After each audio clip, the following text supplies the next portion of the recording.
ये कहानी आस्था और विश्वास की। एक गांव में एक बहुत ही गरीब परिवार रहता था।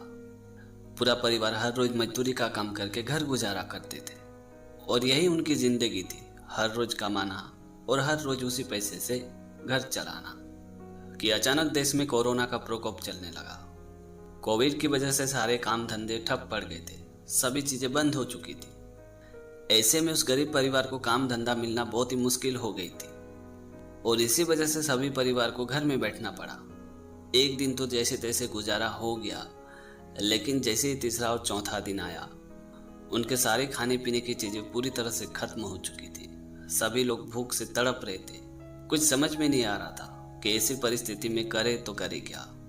बस सभी परिवार के लोग भगवान को याद कर रहे थे और कह रहे थे कि अब आप ही कुछ कर सकते हो। उसी वक्त उसी गांव में एक न्यूज चैनल वाला कोरोना का सर्वे करने के लिए आया था। तभी उस गरीब परिवार के सभी मेंबर उस न्यूज चैनल वाले के पास गए और कहा कि हमें आपके न्यूज के थ्रू एक मैसेज भेजनी है। तभी उस न्यूज चैनल वाले ने उस परिवार से पूछा कि बताइए आपका मैसेज क्या है, हम लोग आपके मैसेज को फॉरवर्ड कर देंगे। तभी उस गरीब परिवार के सभी मेंबरों ने कहा कि हमें भगवान को एक मैसेज भेजना है, हम लोग बहुत कष्ट में हैं, 3 दिनों से कुछ खाए नहीं है, कृपया आप हमें खाने पीने की कुछ चीजें भेजें। ये बात सुनते उस न्यूज चैनल वालों ने कहा कि ये कैसा मैसेज है, भगवान भी भला किसी का मैसेज सुनते हैं क्या? कोई और मैसेज हो तो बताइए, ये मैसेज तो हम लोग अपने चैनल में नहीं छोड़ सकते। पर उन गरीब परिवार वालों के बार बार रिक्वेस्ट करने पे वो चैनल वाले मान गए और कहा कि ठीक है, आप लोगों को जो भी मैसेज देना है आप लोग कैमरे में आके बोलिए। तभी उन गरीब परिवार वालों ने कैमरे के सामने कहा कि भगवान हम लोग बहुत ही कष्ट में है, आपसे मेरा हाथ जोड़ के विनती है कि आप हमें कुछ खाने पीने की चीज़ें भिजवाइए।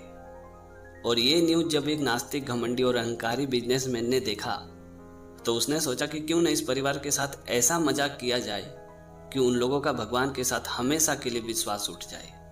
उसके बाद उस आदमी ने अपने सेक्रेटरी से कहा कि तुम एक काम करो, तुम इस परिवार वालों के लिए खाना और कुछ ज़रूरत के सामान लेके जाओ और जब उन लोग पूछे कि ये किसने भेजा है तब तुम ये कहना कि शैतान ने ये भेजा है। उसके बाद वो सेक्रेटरी जैसे ही खाना और सामान लेके उस परिवार वालों के पास पहुंचा तो सभी परिवार वालों ने झट से वो खाना और सामान ले लिया और पेट भर के खाया। फिर वो सामान अपने घर में रखने लगा। लेकिन उन परिवार वालों ने ये नहीं पूछा कि ये खाना और सामान किसने भेजा है। और जब लास्ट में उस सेक्रेटरी से रहा नहीं गया तो उसने उस परिवार वालों से पूछा कि आप लोग ये नहीं पूछोगे कि ये खाना और सामान आप लोगों के लिए किसने भेजा है। तभी उन परिवार वालों ने उस सेक्रेटरी से कहा कि इसमें पूछने वाली कौन सी बात है, जब हमारे प्रभु किसी को आदेश देते हैं ना तो शैतान को भी उनके आदेश का पालन करना पड़ता है। और ये बात जब सेक्रेटरी ने अपने मालिक को बताया तो वो अपने माथे पे हाथ रखते हुए कहा कि मैंने क्या करना चाहा और क्या हो गया। वाकई में ये भगवान के भक्त भी कमाल के होते हैं। इसीलिए कहते हैं कि पहचान तो सबसे है मेरी प्रभु, पर भरोसा तो सिर्फ और सिर्फ आपसे ही है।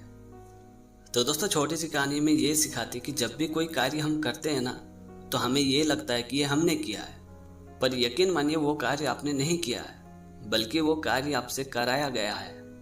और वो कार्य कराने वाला कोई और नहीं बल्कि हमारे प्रभु जी है। तो दोस्तों, आज की कहानी आपको कैसी लगी कमेंट करके ज़रूर बताना। और अगर आपने हमारे चैनल को अभी तक सब्सक्राइब नहीं किया तो प्लीज़ यह चैनल को सब्सक्राइब कर देना, क्योंकि इस तरह का कंटेंट मैं हमेशा अपने चैनल पे लाते रहता हूँ। तो आज के लिए इतना ही, मिलते अगली वीडियो में एक नई टॉपिक के साथ, एक नई कहानी के साथ। तब तक के लिए जय हिंद, वंदे मातरम।